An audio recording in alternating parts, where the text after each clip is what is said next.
y'all for coming to the How to Influence Passport seminar. Make sure that you signed in on the sign-in sheets and also sign out whenever we leave. Don't forget to do that. If you don't have your Lamar ID, you can just tell us your L number.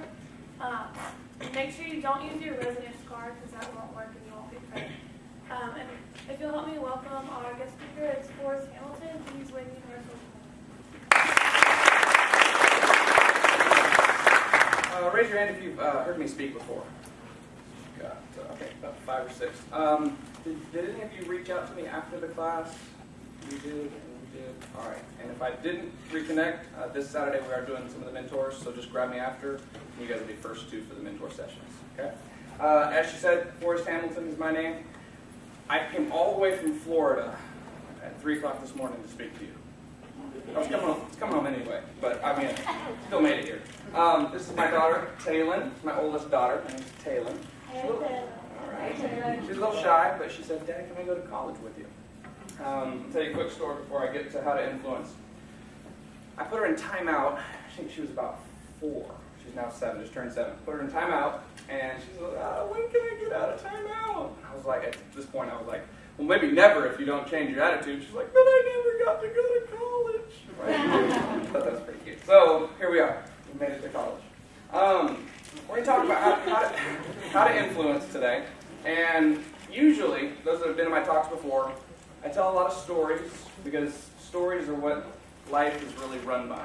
If you think about your favorite song, your favorite movie, pretty much your favorite book, almost anything in our lives are stories. And as you start to get better at communication, at connection to people, whether it be an employer that you're wanting to get outside of here, whether it be a teacher, whether it be a boyfriend or a girlfriend, whether it be a parent, whatever it is, as you start to develop, not the kind of stories where you're like, the fish was this big.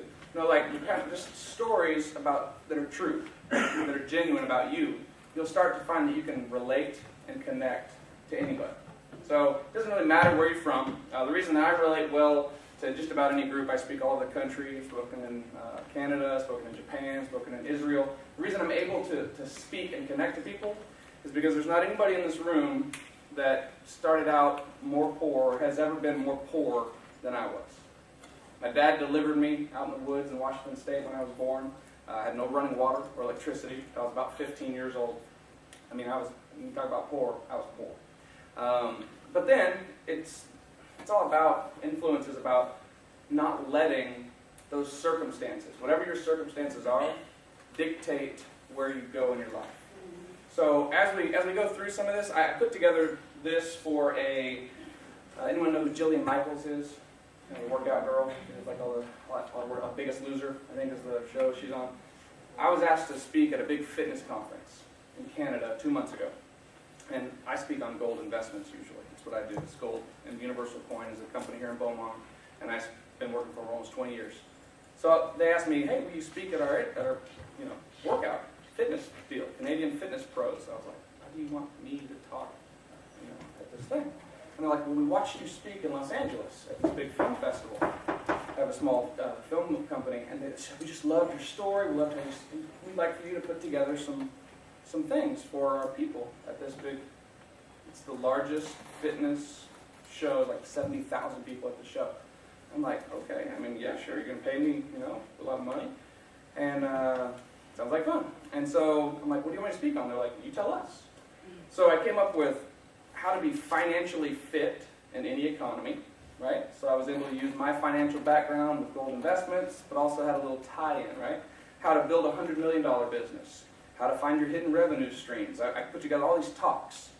And more people showed up to my little talks. They'd never heard of Forrest Hamilton, by the way, in Canada, right? Than some of them did to when Jillian Michaels spoke. Because the titles of the things that I wrote about influenced those people to come show up. Jillian Michaels is cool. My wife got to go do a private workout with her with like 50 people. It was really neat. My wife got in really good shape just so that she could go work out, which I thought was kind of fun. But it's motivation. She got motivated, right? Knowing she was about to get her butt kicked by Jillian, right, made her want to go get in shape for that. But I sat there and I'm thinking to myself, these people don't know who I am.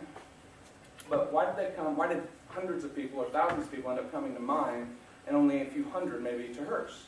And it's because when they went to go see her, they went because she was a celebrity. they came to mind because the title of what I wrote about was specific to what they wanted in their lives. Okay? So I don't know each of you in here. I know some faces. I know a few people that I've met. But you're either going to walk out of here and get nothing from this, just kind of be some good head nods and stuff, I call it, or you're going to take something and go, man, that was like awesome. I'm going to start doing something with it, right? I'm not going to get religious here, okay? But this is one of my favorite quotes I've ever heard. Is it said, my pastor said, Satan doesn't care if you go to church and you read your Bible, as long as you don't apply it to your life. Right? And I thought, whether you're religious or not, that was a great statement, because the same thing applies here. Like if there was somebody who was really against you in your life, they wouldn't really care if you went to school, if you learned some really cool stuff, as long as you never applied it. So I'm telling you to do, whatever you get out of this, apply it. Okay? All right, so this, I don't know how this one works. So this is me getting my third, I've written a few books. The guy next to me here, this is Brian Tracy. Anybody ever read any books from him? Something called Psychology of Achievement, which I highly recommend everybody read or listen to on CD. Brilliant guy. He's written 55 bestsellers and never graduated from high school. He flunked high school English. Teacher said he was too stupid, basically, to be able to read or write. I'm going to get in trouble for that. Stupid's a bad word in our house. But the teacher said he was stupid, right? 55 bestsellers now. Guy's like my hero, right? So this is him getting his Lifetime Achievement Award and giving me my one of my best-selling awards. Well, this isn't about Yay Forrest. I put this up here because the story of how I got from nobody, still nobody in many categories of my life, but to where I'm standing on stage with one of my heroes is all about influence.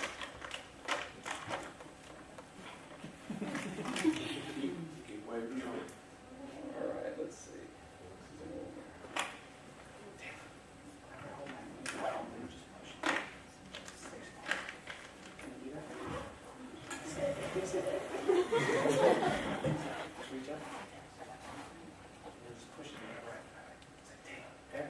All right, so I'm not going to go through this. We don't have a bunch of time, but I'm going to tell you a little bit about me. I don't like this part because it makes me feel like I'm bragging, but I want you to understand the influence aspect of this. I'm not going to read all the pieces, but I'm a 3-time best-selling author. I'm assistant director of Universal Coin and Bullion. It's one of the world's largest gold and silver investment firms. President and CEO of Poor Kid Films, Poor Kid Real Estate, and a founder of David Hamilton Winery. Good job. So how do you take someone from being interested? Oops. Sorry, guys.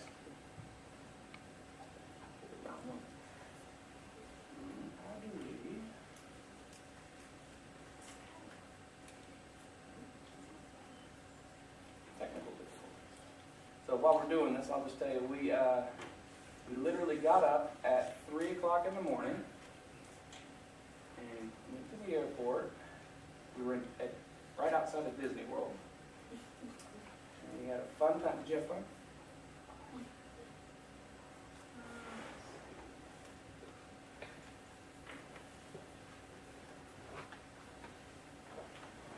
Here we go.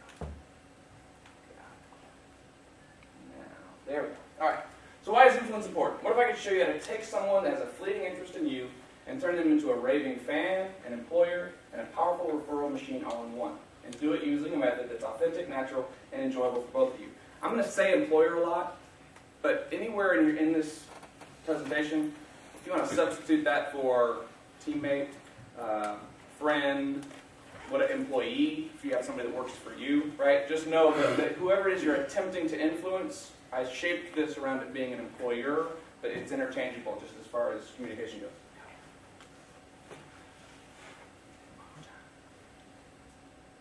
All right. All you have to do is caress them. Write this down.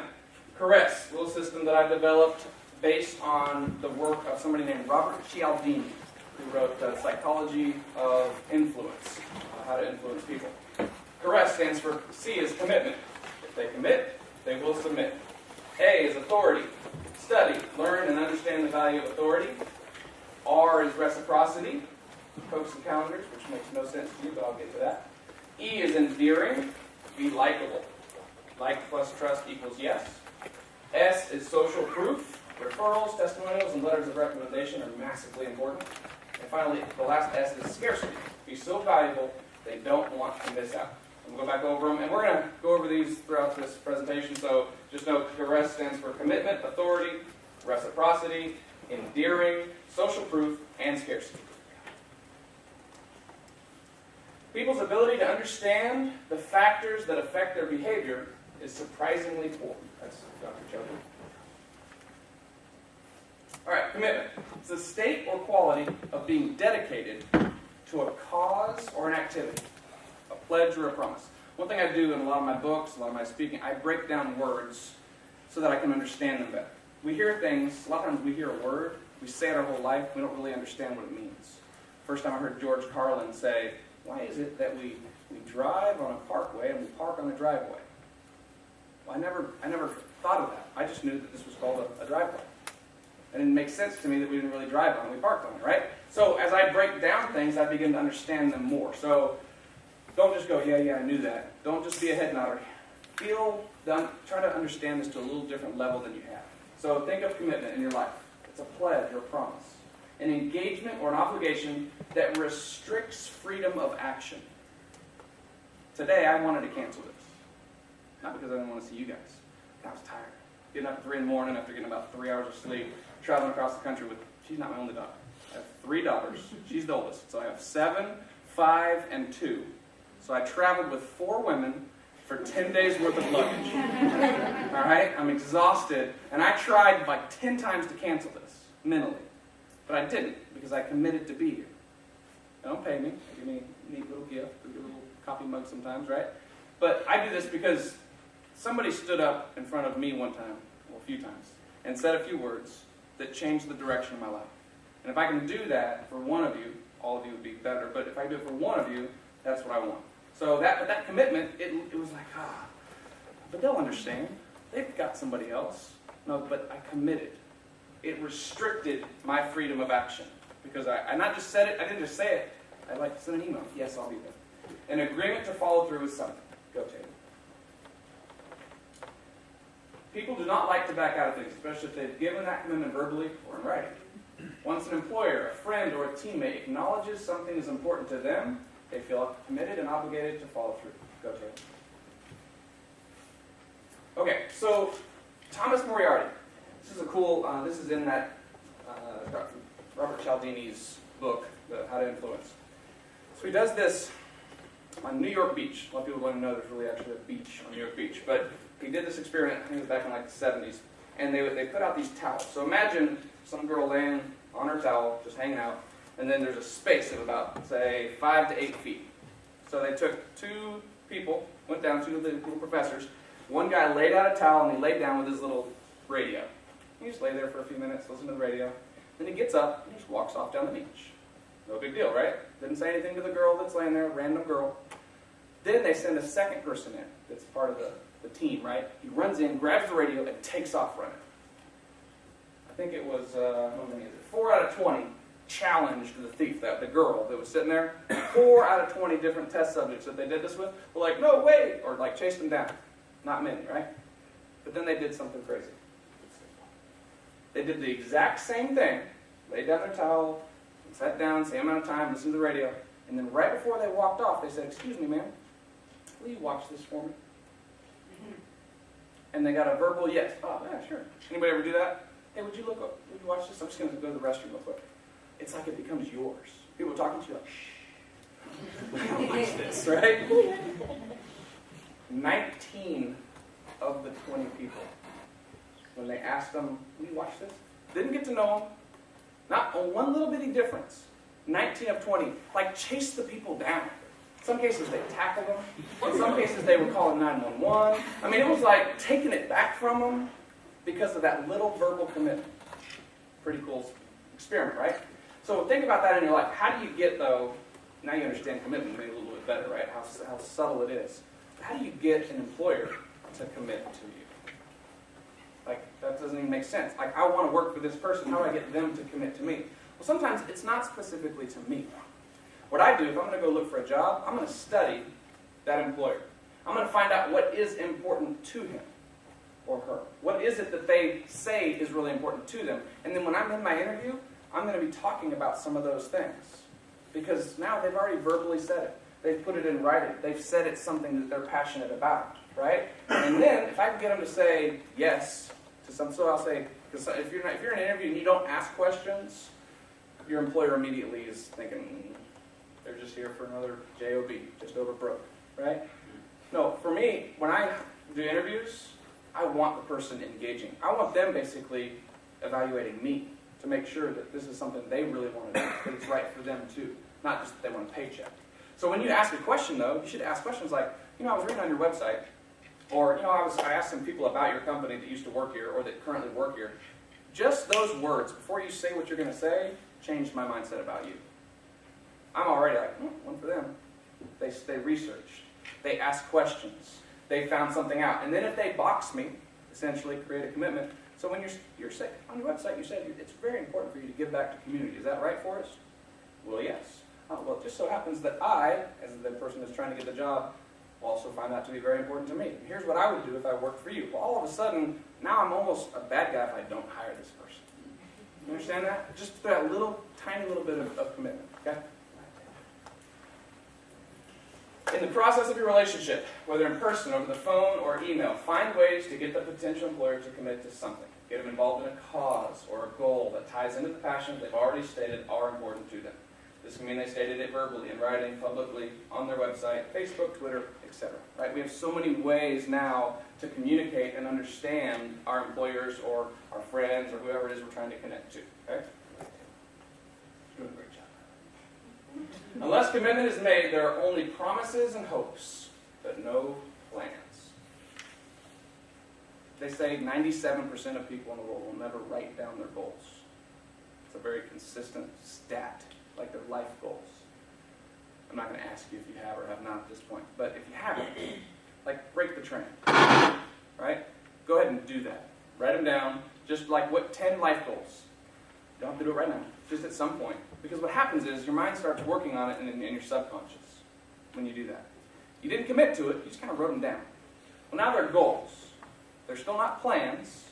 They're not commitments. But then what happens is if you'll start to transition that into, okay, well, that's what I want, like a bucket list. Taylor, where are we going to go when when you're 18 years old? Yeah, to college, right? And then where are we going to fly to? To the moon. I'm going to take her to the moon. Sounds crazy, right? But that's on our bucket list. Together, she and I are going to go to the moon. Maybe not 18, maybe she's 21. But it sounds crazy. I'm filling her head with this stuff, right? No, I believe this stuff. I went from absolutely nowhere, nothing, not just owning multiple companies. I genuinely believe that anything I set my mind to, I'm not special, guys. We are all created equal. I just simply believe differently now. Why? It's not different than the successful people do. I just think differently than people that aren't successful, that aren't happy, that aren't fulfilled. That's the only difference. All the seminars I go to, I'm hanging out with Oprah Winfrey's boyfriend, Stedman Graham. The only thing that makes him different isn't that he's Oprah's boy, right? It's that, the guy has 18 different best-selling books because he's brilliant in his own regard. He's one of the best natural speakers I've ever been around. I had him positioned as being Oprah's man. He's probably just hanging out on the couch spending money, right? No, he's his own man, and he's out there trying to change the entire school system of America. I had no idea. But he believes he can do it. And then I'm sitting there thinking, yeah, with Oprah, but no, even if it wasn't with Oprah, I think this guy could do it. Because his passion is so powerful, his commitment to it is so real, okay? Okay, authority, the A in caress. 10 minutes beforehand. What time am I supposed to do? 2? Is it 2 o'clock? Okay.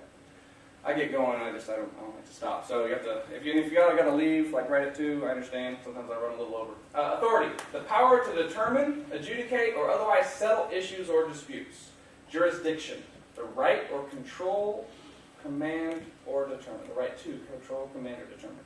So think about, we think about authority in our lives. Teachers have authority. Our parents, obviously, so many times have authority. Police. You ever just drive and you see a police car and you're like, you didn't do anything wrong. You're going under the speed limit. You just have this like that little moment, right? Why? It's silly, but there's this authority. There's a sense of things that are put into our mindset and our culture, right? But when used to your advantage, authority is amazingly powerful. Okay? And now you're sitting there thinking, wait, I'm like a student. How can I have authority over an employer? Watch. So it's also a power or right delegated or given. It's authorization. It's an accepted source of information, advice, being an expert, mastery and execution or performance.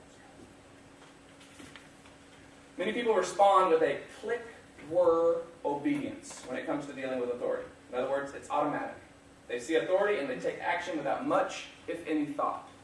Many times it's almost like a relief. Oh, you know, you get in a car accident or something, you don't really know what to do. Then the ambulance pulls up and you're like, whew, everything's cool now. When she was 11 months old, she swallowed my great aunt's heart pill. Right? Got back from one of the hurricanes, and she gets in there, and somehow, I don't know how, she got the pill bottle open, right? And I walk in, and she's got 2 little pills hanging from her lip. I'm like, oh, right? And it's intended to basically speed up your heart. As you get older, my great aunt's like 95. Heart rate just kind of does this thing. Well, they need to have this little pick-me-up. So I call 911. They're like, okay, we'll send somebody out. I call poison control, and they're like, well, what is it? And I read it to them. Like, what's the milligrams? I read it to them. Like, oh yeah, that's probably gonna either make her heart stop or you know, it could kill her. And I'm like, oh. Right. So now I'm in this quandary. I'm like, do I rush to the hospital, which is probably 10 minutes away normally, so like 3 minutes if I'm driving as fast as I want to, right? Or do I wait for the ambulance? And I'm like stuck. Because she's doing this, you know, and so it's having an effect on her body, right? She can't talk. She's 11 months old, and so I'm just sitting there. My mind's racing. And finally, I thought this: I would rather I can hear the ambulance, but when they get here, I'm going to immediately have some care of somebody that I trust. If I drive to the hospital, I've sat in the waiting room so many times that I'm not a fan. So I decided to wait. So I'm sitting there. I'm outside holding my daughter, right? And the ambulance goes, now what, right? So I'm like, do I get in my car? Do I run, right? Well, fortunately, I had a friend that I also phoned a friend, right? And he chases the ambulance down, comes back. By the time they got there, she's almost out of it, but immediately as they drove up, I felt like everything was going to be okay. This guy could have gotten like a C- on everything, but I believed in him because he had little badges and he had the stuff and just looked legitimate, right? And he was great. He was awesome, by the way. She spent the night in pediatric ICU, which I don't wish on anybody ever, but she was fine. Parents, teachers, doctors, all experts, perception-wise. So Cialdini did another experiment, and it went something like this. So he had this guy, just a regular clothes guy, walk up, and as somebody's walking, he goes, "Hey, see that guy over there? His meter's out. Go give him a dime or whatever it was. Go give him a quarter." And then we'll just walk away and walk around the corner. And it says 42% of the people complied with that. Then they put a guy in like a low-level security guard outfit, no gun, just low-level security guard. Go ahead. 92%.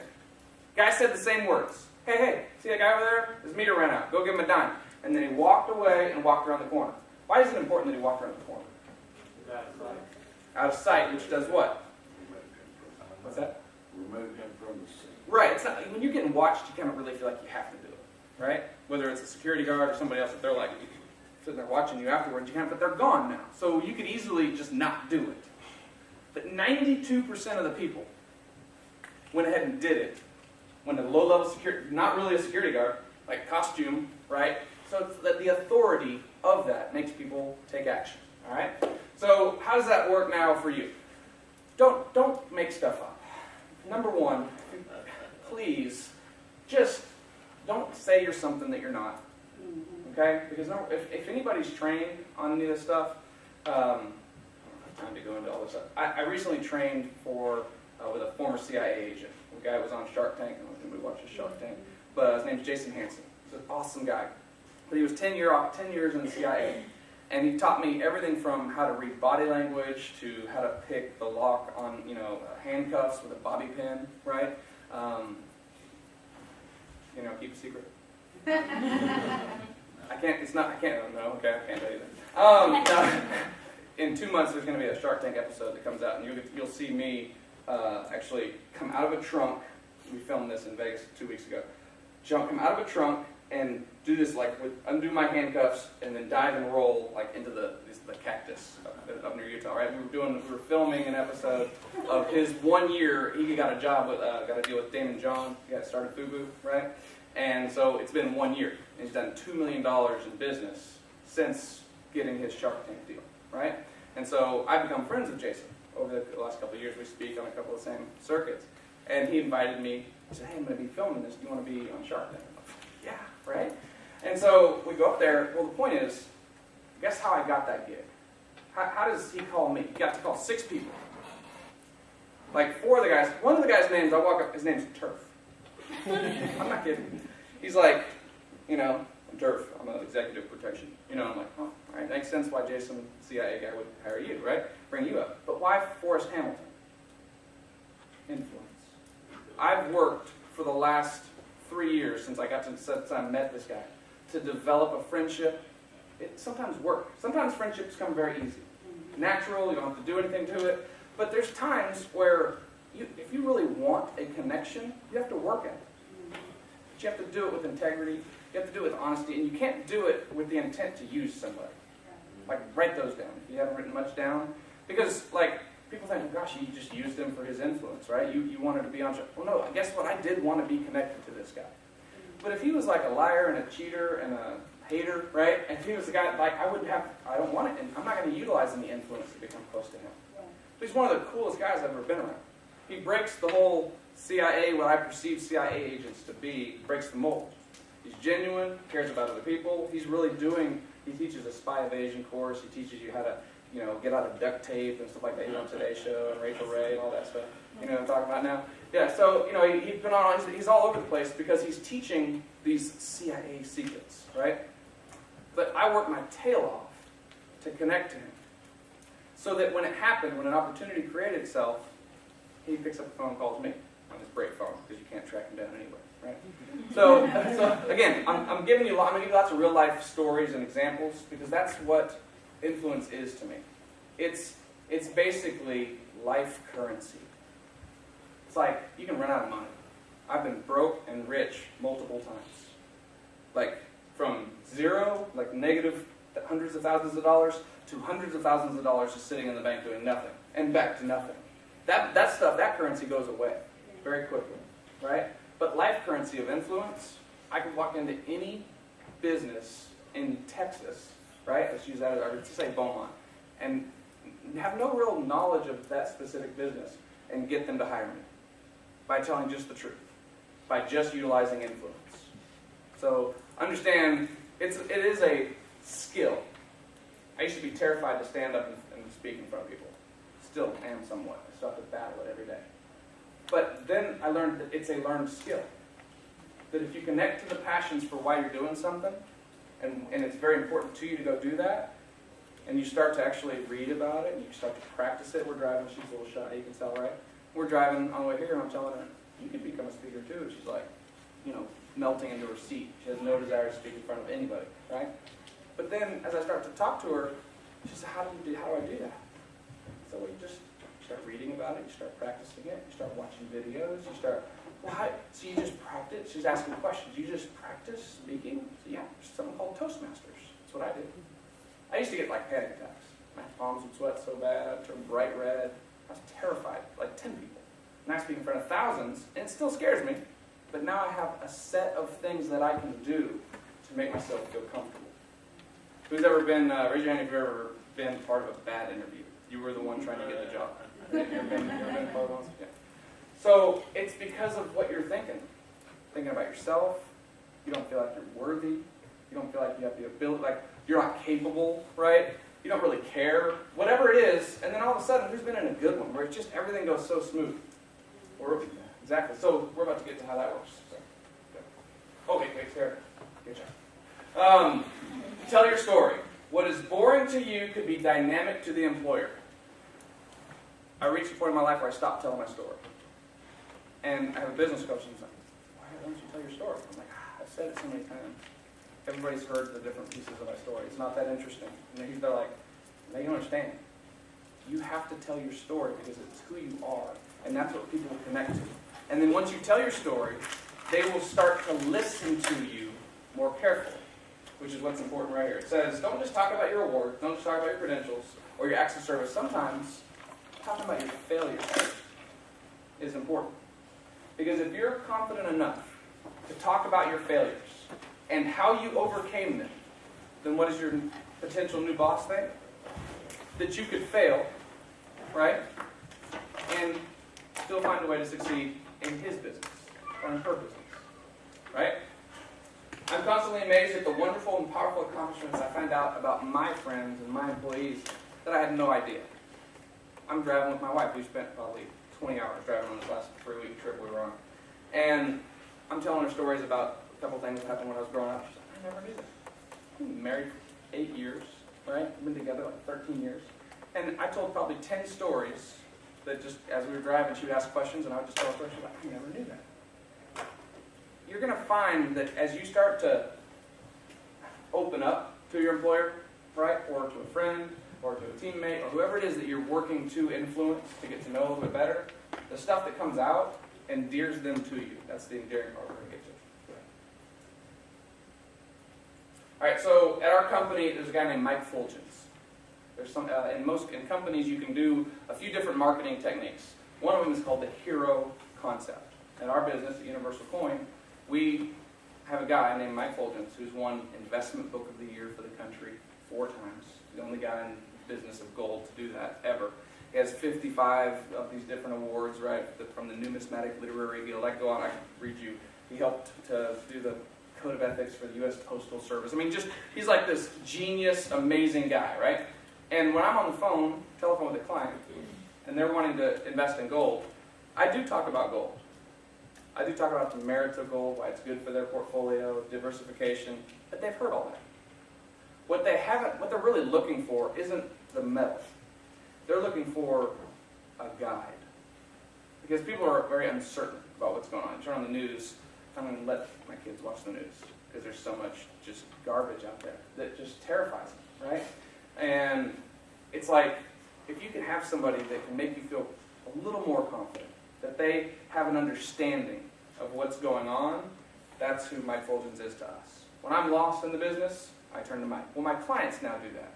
My clients that I work with about 2,000 personally, or we have about 200,000 clients in our database.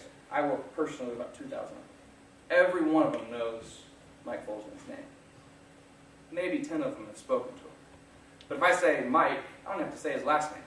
I've talked about him so much for the last 18 years that I've been doing this, and those clients have spent millions of dollars, invested millions of dollars with me because of how much I believe in what Mike Fulgens can do. Well, who are you? Like, how do you create yourself to be the hero to an employer? What I do, go ahead, go to the next one. I have somebody else do it for me a lot of times. So what I do is I hire interns. And those interns that work for me, they call my customer and they basically build me up the same way. So they're able to call, when I make a phone call to somebody, this client knows he's about to talk to Forrest Hamilton. And then he already knows that if I just get on the phone and say, hi, I'm Forrest, I have 3 best-selling books, the guy's like, I don't want to hear about a guy brag on himself. But if it's somebody else bragging on you, that's when it gets to be credibility. So how do you do that? Well, when you walk up with a good resume, resumes are nice, I still look at them, even though it's not really what I hire based on. I look more for the letter of recommendation. I look for, when I personally make the outbound calls, like on a second interview, I call a previous employer. And I've hired more people that interviewed poorly when the other previous employer says, oh, I just wish I could have kept her. If she ever wanted a job back here, I would hire her in a heartbeat. You'd be so lucky to get her. I'm in.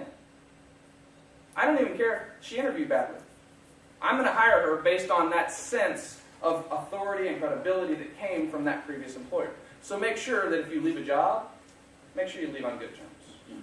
And then make sure, go ahead and get one. As you're leaving, say, can I have a letter of recommendation for my next job, wherever it might be? And then you can actually lead someone a little bit for how you want them to write that. I've actually written an entire letter of recommendation and then handed it to my previous employer and said, hey, if you want to make any changes to this, please feel free to do so. I want to make sure that it's right and it's true to you. If you want to add anything to it or take anything out, or if you just want to sign it as is, whatever you want to do. 9 out of 10 just sign it as is or add a little something to it. Very few have ever removed anything from it, which means you just got to write. Who doesn't want to write their own letter of recommendation? It's pretty awesome, right? But make sure that you're doing it the right way. Okay? Let's see. Go to the next one. Follow an expert. Virgil said that. Go ahead. All right, reciprocity. I may not even get all the way through all of them, because this one right here is, to me, the most powerful tool in influence. Reciprocity simply means you do something for somebody. They feel this innate desire to even balance the scales out. It's crazy, and it doesn't matter if they like you or not. In the book, actually, it talks about the fact that people can dislike you, and you do something for them, and they still are until they repay that debt, it's weighs on people. So think about that in your life. I'm going to get to Coca-Cola's here. In fact, I'll just tell a story now. When I worked in the car business for 2 years, I was not a fan of it, but I learned a lot about sales in the car business. I was 19 years old. And we had this old guy named Eldon. He was probably 78, 79 years old, sat in the back corner at JK Chevrolet, and he sold 35, 40 cars a month. Okay? Which is a lot, if anybody knows anything about car business. I am busting my tail. I get 4 customers, they call it ups, right? 4 ups a day, 4 chances to sell somebody a day. And I'm maybe getting one of them to actually look at a car, even, right? And so I'm selling 8 to 10 cars, and I'm coming in second, third in the month to this guy selling 35, 40 cars a month.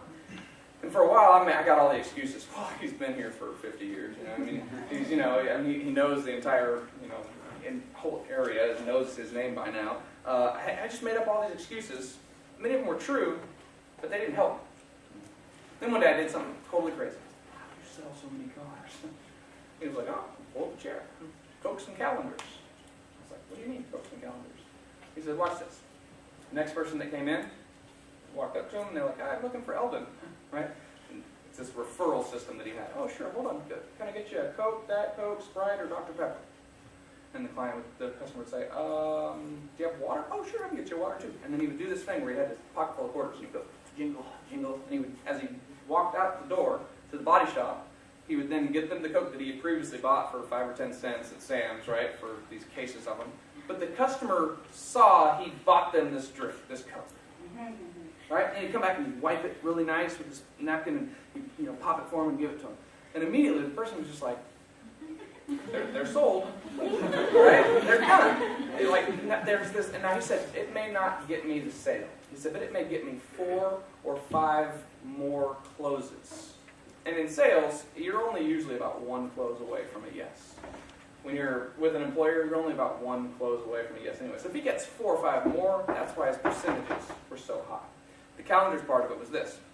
Everybody else would do the delivery. Once the sale was done for most car salespeople, it was like, cool, next. I gotta get my next chance. He made this production out of the car sale. He would have the porter wash it and make it just shine perfectly. He'd set it up where there was usually a sunset behind it. He'd have a professional photographer take the picture. He'd get them handing the keys while he's smiling. And he'd say, now, give me the 10 people that you would want to have a free calendar. I'm going to send 10 free calendars out to your friends and family with a picture of you with their car. So now he didn't just say, do you have anybody that you would want for me to call or to sell? No, I'm sending them free calendars. And then what's in the calendar? Picture of their friend or their family member with this new car with Eldon sitting there, and it's got everything as JK. Every single time they turn the page, it's a picture of Eldon with them on it every single time. So they're like, ooh, yeah, I should get a new car. Oh, Eldon. I've never met the guy, but I feel like I know him. Right? So he had constant influence. I learned more in Cokes and Calendars. I read a whole book about Cokes and Calendars because it was genius. I started doing it. I never sold less than 20 cars again for the next year and a half of my career. Not once.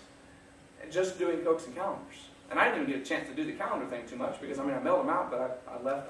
They promoted me to finance at 21 years old because I was selling so many cars. But it was Eldon sitting in the corner doing something as simple as a Coke, as reciprocity. He did something, the client felt the desire to do something back for him. Okay? Life can persist in society, but by reciprocal concessions. Okay, I think I've covered most of these. Yes, go next. All right, what's the difference in manipulation versus persuasion? Anyone? Will? Manipulation is using other people, or persuasion is working with other people. It's great. It's a great definition. He said manipulation is using someone, where persuasion is working with someone. Zig Ziglar said that manipulation is when you do something. It's not that you want to hurt somebody. It's not like this evil thing, right? But you don't really care. You're not concerned about whether what you're doing benefits the other person or not. You're only out for me, right? It's all selfish. I want to create something. I'm going to manipulate somebody to get what I want, whether it hurts them or helps them. Persuasion is when you do something with the intent to benefit both parties, right? And many times as I would read things or I would try things, I felt like influence or communication skills was a form of manipulation. Well, so just be conscious.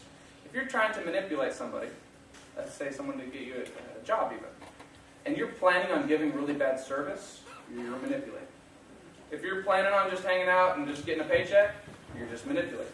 But if you're also going to give of yourself, you're going to sacrifice, you're going to be passionate, you're going to give good service, it's okay to do the things we're talking about here in these techniques because it is persuasion. My 6-year-old is a persuader. 7-year-old, I'm sorry, she just turned 7. She's one of the most dynamic persuaders I've ever seen. My 2-year-old is the manipulator of manipulators. My 2-year-old, I call her my 50-50 baby. 50% of the time she is heaven from earth, an angel from heaven. 50% of the time she's a Tasmanian devil. I try to put her in timeout, she puts me in timeout. I mean, it's like, she's a trip. But if she wants something, we have our suckers in the pantry on the top shelf, right? Daddy, have a sucker? No, baby, it's 9 o'clock, it's time for bed. Daddy, please, sucker, Daddy. No, baby, it's time to go to bed. Come on, you get too hyper, throw a fit. So now she's tried 3 methods. Ask, be persistent, and ask again. Throw a fit. Well, none of those have worked, right? Daddy, please. Daddy, I yell you, Daddy. Nah. I yell you, Daddy, right? Sucker, Daddy? So now I got 4, right? Then I go out of the room. I'm like, no, I'm not giving in, right? So then I watch my wife. My wife's name is Stormy. So I'm Forrest. My wife is Stormy. Those are our real names, yes. And I see Stormy walking towards my 2-year-old in a second. I'm like, whoa, what are you doing? She said, you said yes. She's 2! She's 2 years old. Daddy said yes. Mommy, Daddy said yes, right? And I'm just like, yeah, so that's 5. We got 5 methods now, right? She will continue. She'll just go get it herself. She'll be 8 rows up in the pantry trying to get it. Just go. It does until she gets it. Okay, now wait, who's having a benefit out of this? I'm not getting a benefit out of this, right? So it's just manipulation. She's attempting to do whatever it takes. If she's done some good things and she has it, guess what the 2-year-old's going to do? There's no persuasion there. She'll beat my other girls up. That too. So now she's a persuader. This is how this would go with her. Daddy, can I have a sucker? No, baby, it's really late. It's no sugar after 9 o'clock, right? Okay, Daddy, I understand. But I promise, if you give it to me, I won't be hyper, and I'll listen. And I'll do everything you say the first time you say it. No, that's a good try. I like what you did there, Taylor. But no suckers. How about this, Daddy? If I don't listen, and I don't go right to sleep, and I'm hyper at all, then I won't have any suckers for a week. I'm thinking, it's like win-win, right? These are like, I'm not making these up. Like, they have learned the art of persuasion, right? Well, what am I going to do? Give her a sucker. Because either way, I win. If she throws a fit, well, now she doesn't have a sucker, and it's a self-imposed punishment. Which is much, as a parent, you would much prefer them to self-impose something than for you to force it on them, right? If she does it right, well then, win-win, right? So, somebody at our church said, well, aren't you afraid that she's going to just be able to get everything she wants in life? Well, that's kind of the plan. Because I believe that, guys. I believe there's very few things in this world that using, I've only given you a few, we're down to about 10 minutes, I want to take some questions. And if anybody wants the slides, a lot of people don't do this, I'm happy to share with you because I'm not asking anything other than some attention and then some application. So, but just understand, I truly, with all of my heart, believe that whatever you say, it's not some motivational speech. Whatever you set your mind to, if somebody else has done it especially, if somebody else has already accomplished the thing that you want to accomplish, I don't care how tough it looks. Success leaves clues. So if you follow those breadcrumbs that somebody else has done, that's what makes it easy. The things that impress me aren't when somebody becomes a millionaire. Like there's 10 people an hour become a millionaire right now or something, right? What impresses me is when somebody does something that everybody else said was impossible. Right? Some of you have heard Thomas Edison, right? There's some talk about whether he invented the light bulb or not, whether it was Tesla. I mean, there's a lot of talk. I'm not worried about that. What I know is that my favorite author, Napoleon Hill, wrote a book called Think and Grow Rich. I had the honor of writing Think and Grow Rich today with his foundation. He's since passed away. But he wrote this book called Think and Grow Rich, in which he interviewed the greatest minds of sort of the beginning times of our industrial revolution. Like he sat down for almost a year with Edison, with Henry Ford, with Wanamaker, with J.P. Morgan. He sat down and studied these people and the commonalities of their successes. And when he sat with Edison, he said, how did you finally figure out how to make the light bulb work consistently? And he said, I just wasn't going to give up. And he's like, how many failures was it? And he took him in this room and had just rows of binders on his walls. He had over 10,000 documented failures for the light bulb in his lab. Imagine going to work. Number 9,427. Nope, that didn't work. And then here was his attitude. Oh, good. I'm that much closer to it. I can't say that's what it was all the time. I mean, there's got to be times where he wanted to kick something, right? But he wasn't going to give up, even though people said it was impossible to have this consistent current for our light, right? Incandescent light bulb. And finally, Napoleon Hill said, no, like really, how did you stay with it? He goes, I just ran out of things that wouldn't work. And I thought that's one of the most profound things I've ever heard. He ran out of things that wouldn't work, which means all he was left with was what would work. His mindset was, I don't care what everybody said. He believed in it so strongly that he was going to do it. And Napoleon Hill says he felt like the universe just said, oh, okay, the guy ain't going to give up. Here's the answer, essentially. Well, the history's full of those. You can go, there's so many people, Einstein said that he would wake up and the answer to problems that he had been working on for months was written on paper. Because he never stopped believing he was going to get it. He fell asleep and woke up and his subconscious filled in the answer, essentially. How many of you have tried something 100 times? Failed 100 times in a row at something and continued to try? I can't think of many. I played sports. I actually came to Lamar to play baseball in 1994. Some of you probably were like 2. But I'm not even born, right? I'm not even born yet. Thanks. That's not hurt. So I'm pushing 40, all right? But I came here to play baseball, right? And I can't think of trying to hit a home run. Maybe it took 50 sometimes to hit it where I needed it to go, right? If I was in practice. Or just shooting a paper ball at a cup sitting in a corner. I don't think that I've ever tried it 100 times. I haven't found anybody in these conferences ever that has said they can think of something that they've tried 100 times and failed at. So think about 10,000, the passion and conviction you would have to have. Right? So if you don't have that, and you wonder why you're not getting where you want to get yet, get a little bit more of that. And then these will be the tools. We only got through reciprocity, right? So we got through CAR, in this. If you want the rest of this, all you got to do is, in fact, if you want to just write this down, Forest, that's Forest, Forest at foresthamilton.com. Email me your name, and I will send you the slides. For the rest of them. And then for the last 10 minutes, I'm going to take some questions. So, who would like to have the first question? It can be about work, it can be about influence, it can be whatever. It's wide open for the questions for the last, let's say, 10 minutes. Yes? So what was the turning point? You said you started, no electricity. So what was the turning point in your life that helped you get to where you are today? So, I read a book called Rich Dad Poor Dad by a guy named Robert Kiyosaki. And he kind of had what I had, which is very poor dad, did things very poorly, and then he had a rich dad basically that showed him exactly how to do things. So I had a similar situation. So my dad, while he was your All-American boy, played football at Baylor, but after Vietnam, he just went off the grid. He just was very angry at everything, which is why he raised me out in the woods. But he wanted nothing to do with society.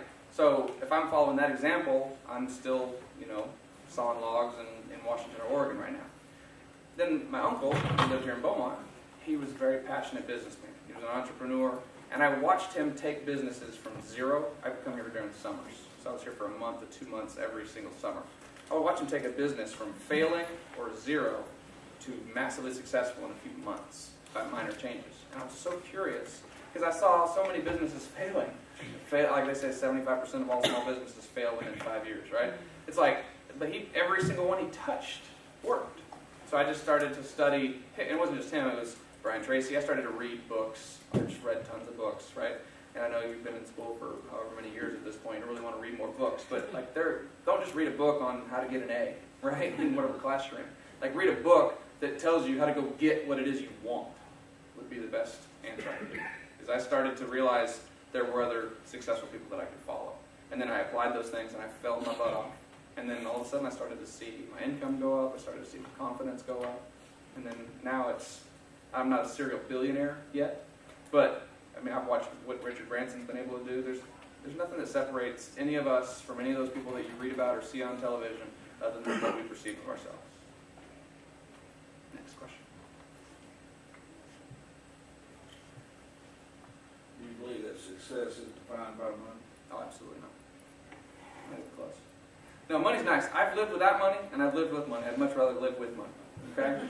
It makes my ability to influence a lot more. There are times where if I work a 20-hour day and I'm not away around my 3 kids, and I'm like, you know what? I've got 160 acres in Oregon. I'm a ranch just overlooking this beautiful valley. I just say, let's go. And I just don't want to come back sometimes, right? Because that is really what it's about. It's about your family. It's about what the things that you deem very important to you. It doesn't mean you're evil, by the way, if you are very passionate about your work and then you sacrifice time away from your children. But for me, I've had to change my work-life balance a lot because I was so driven to be so successful in business, financially, all those pieces, that I had to flip it over the last few years. But no, it's nice, and it does help you expand your ability to have influence and to do the things that are really important to you, but definitely not. It's just it's more of a result than it is the goal. Next question. I want to know how to have authority over my employer. Okay. It starts by knowing your employer. Now, your current employer? I just got hired on from Walmart. Okay. So, well, that's a fun one though. Like I'm interested because I spent some time in Louisiana, Arkansas, kind of studying that model and understanding what Sam did and what everything from Sam's Club to all the different things and all the different aspects that Walmart does. Number one, it is a culture that you get to pick because I've hired and I've fired people that worked at Walmart, and so I've interviewed quite a few. About half have the mindset that it's a terrible place, it's work, that they treat you like a piece of meat, it's just whatever. And then about half are like, it's the most awesome culture, they are constantly trying to help you to grow, and they're giving you stock. So it's really about how you perceive it, number one.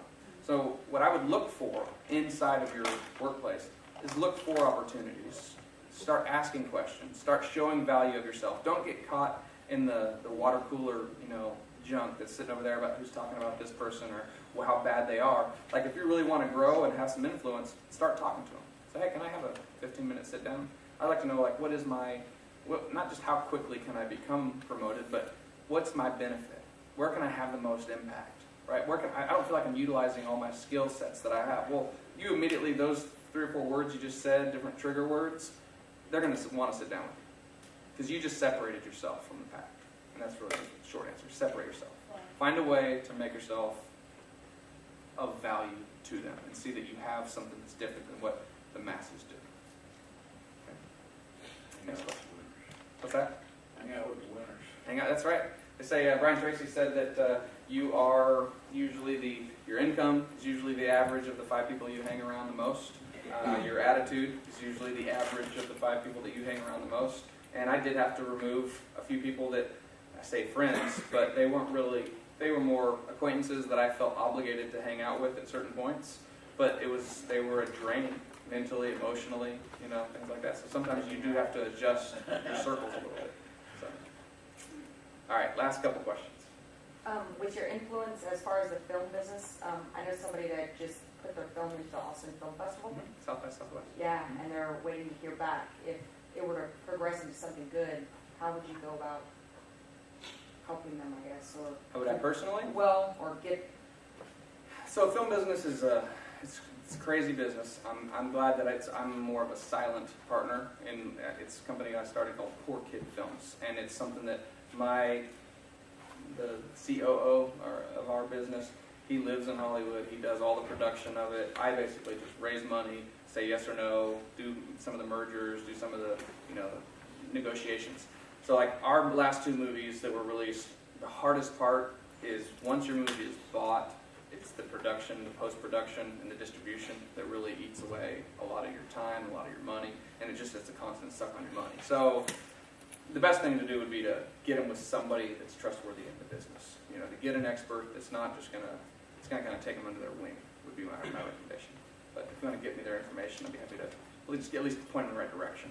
If nothing else. Last question. Yes. Say you have someone that you think would be a good mentor for you. How do you go about kind of getting them to take the time to commit to you? Be persistent. I mean, I've had to stop doing this. I usually put up my email and say that if you'll email me, then I'll do a 15-minute mentor session with you. And then if you do well on that and you do what I tell you to in that regard, then I'll do a 30-minute one with you, right? But it's gone from like 5 or 6 people responding to like 50 or 60 at a time responding. So I've had to minimize that. And I don't want to start a coaching business. A lot of my friends are in the coaching business world, so it's not something I'm looking to do. But be persistent. Those that were in this class 3 or 4 times ago, some of them work for me now. Some of them I've become friends with. Some of them I just become, because they constantly, you have to assume that the person wants to help you. And if there's somebody that you really want to have mentor you, they're probably somebody that's pretty busy, that's pretty successful, that has so much on their plate already. You have to find a way to create space. So the first thing is reach out. And then don't go, oh, he didn't really want to talk to me. He must not like me. Don't do that. Like if you text somebody and they don't text you right back, don't start thinking that, don't start a fight over that, right? Like assume the positive. Seriously. It's an amazing technique. If you just go, I'm sure they got busy, no big deal. And then let them off the hook too.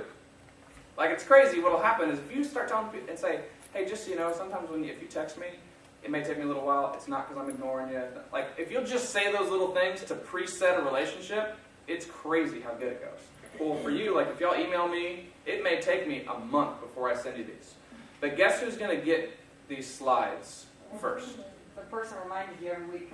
You got it, or even every day sometimes. Now, if you feel pushback, here's the important thing. If I say, hey, whoa, you're emailing me too much. Or, then take that and say, I'm sorry, and then use what I said. I gave a commitment. No problem, I definitely will. I know you're busy, I appreciate it. I just know you said that persistence was key. Now you're using my words, right? You said that, you said that you wanted to do it, and the person that said that persisted the most would probably get them the first, and I'm going to be that guy. Well, how am I going to say no to me? Right? And that's the same with all employers. It's the same with all people that you're going to work with. I remember the first time I sat down with somebody kind of famous, right? Mitch Albom, who wrote the Bridges Over Madison County and a few of these other books that I really like his works, right? And Tuesdays with Morrie was the one that I had read that I really like. One of the first books I made me want to cry while I'm reading it, right? We'll see. But I like the guy. I met him at Beaumont Civic Center here maybe 10 years ago.